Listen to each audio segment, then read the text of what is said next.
Esta cuestión del 2 por 1 que acaba de fallar la Corte Suprema, desde luego que tiene toda una justificación jurídica del lado de los que tomaron la decisión y obviamente una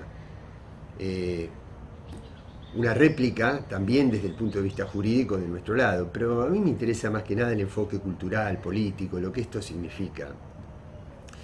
¿Por qué digo esto? Porque en 2003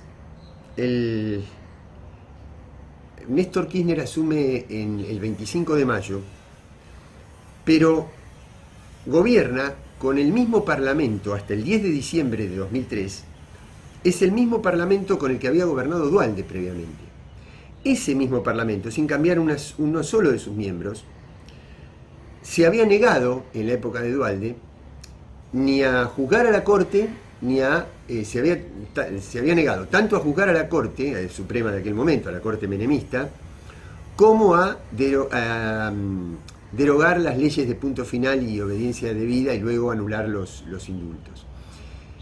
Fue el liderazgo político de Kirchner, con el mismo parlamento que antes se había negado a eso, el que aceptó el juicio político a los miembros de la Corte, y para evitar ese juicio político la Corte menemista renunció y se formó la nueva Corte con otras características, con mucha más transparencia, digamos, en el nombramiento de los jueces. Y si no me equivoco, Rosati, el actual miembro de la Corte, era en aquel momento ministro de Justicia de Kirchner. Y sostenía del Kirchner que había ordenado bajar los cuadros de la Junta Militar. Entonces, lo central es quien lidera políticamente el proceso.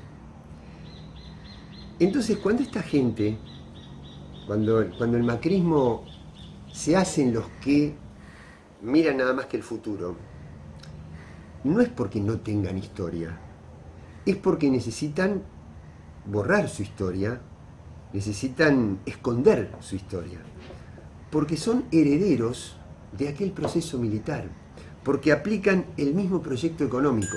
Entonces, yo no quiero escindir, separar dos cosas que están profundamente unidas, que es el proceso del terrorismo de Estado con la aplicación de un plan económico, porque las dos responden a la misma ideología, que es un país para pocos, un país para las minorías de poder, un país con las grandes mayorías postergadas, subordinadas. Para eso hacía falta un plan de hambre en lo económico y la represión en lo político, el terrorismo de Estado en lo político.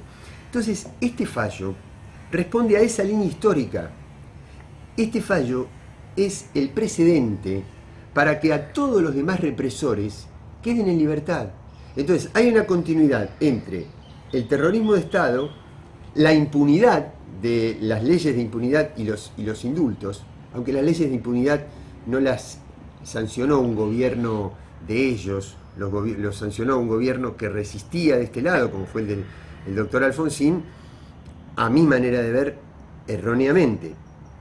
El argumento era que con eso se salvó la democracia, pero eso es tema para otro debate, no para este video.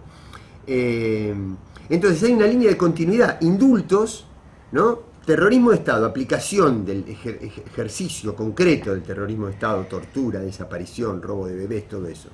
Impunidad, y cuando viene un gobierno popular, interrumpe ese proceso y ahora vuelve a tener continuidad. Es decir, vuelve a tener continuidad el proyecto económico, vuelve a tener continuidad la impunidad de los terroristas de Estado.